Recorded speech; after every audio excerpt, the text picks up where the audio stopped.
to us, and we'd love to share this with you. So it started with a wig sale. So my wife decided to help a group a few times that was looking to do a wig sale, and so we did it at our house.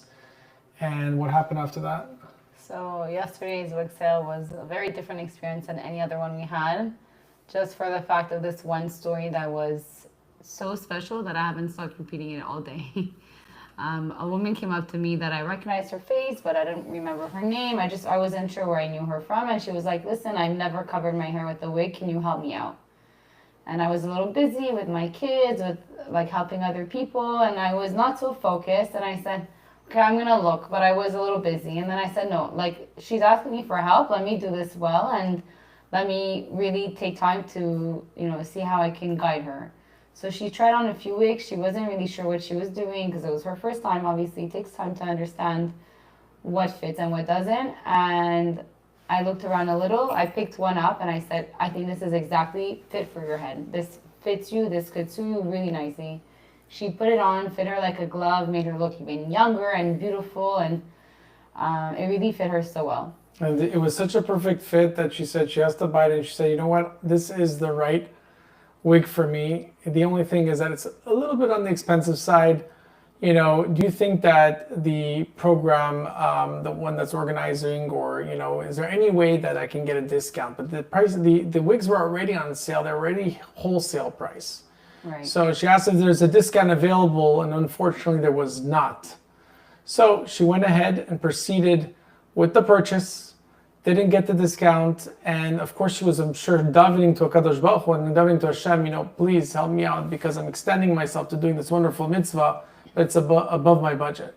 Right. So when she asked me if there was any way that the company can give some kind of discount, it never came across to me to help her out. It didn't come to my mind. I said if they can, then they can't, and that's it.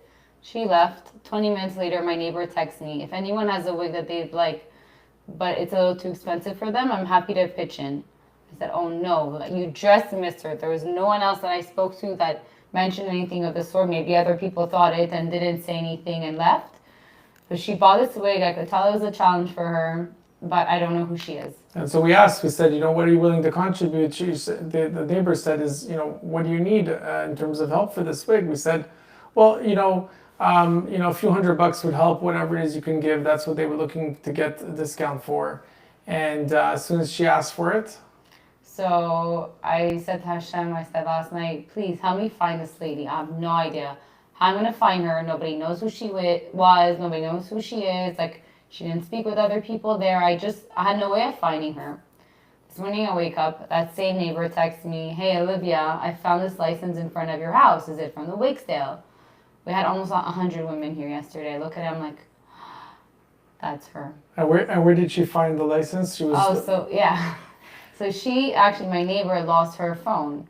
And she went back to the spot thinking her phone was there. And her phone wasn't there. It was this license. So she didn't lose her phone. She gone back looking for it. And then noticed a license that she put two and two together that it must be from my house. And then she went back to her house, someone else found her phone. So now I had this lady's license. I didn't have her number. I found her number through some WhatsApp groups. I called her and she started crying immediately. Was so, so grateful. So look at the hand of God. A woman wanted to do mitzvah. She wanted to wear a head covering. We open our doors to have this event happen so that Baruch Hashem, she can have it at wholesale. She davened to HaKadosh Baruch Hu and prayed to Hashem, please help me with this purchase. This is above my means. But when it comes to mitzvot, there is no budget. It's even Shabbat, kosher. If you're doing things Hashem Shamayim, HaKadosh Baruch Hu is going to be there for you and is going to help you out. And so Hashem went ahead and did it, that our neighbor is going to lose their phone, eventually look for their phone at a specific spot where her ID is, so that we can go ahead and identify who this person is, go find them, go help them, give this idea to my neighbor to go ahead and want to help them.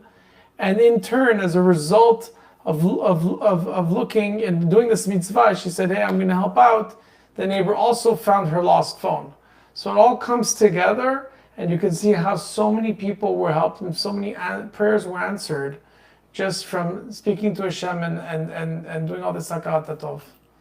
So I wanted to share this beautiful story with you. So lesson of the day, keep praying to Hashem. He's always there. Your mitzvah that you do don't go unnoticed. Obviously, you don't always see the fruits of your labor right away, like we did at this very moment.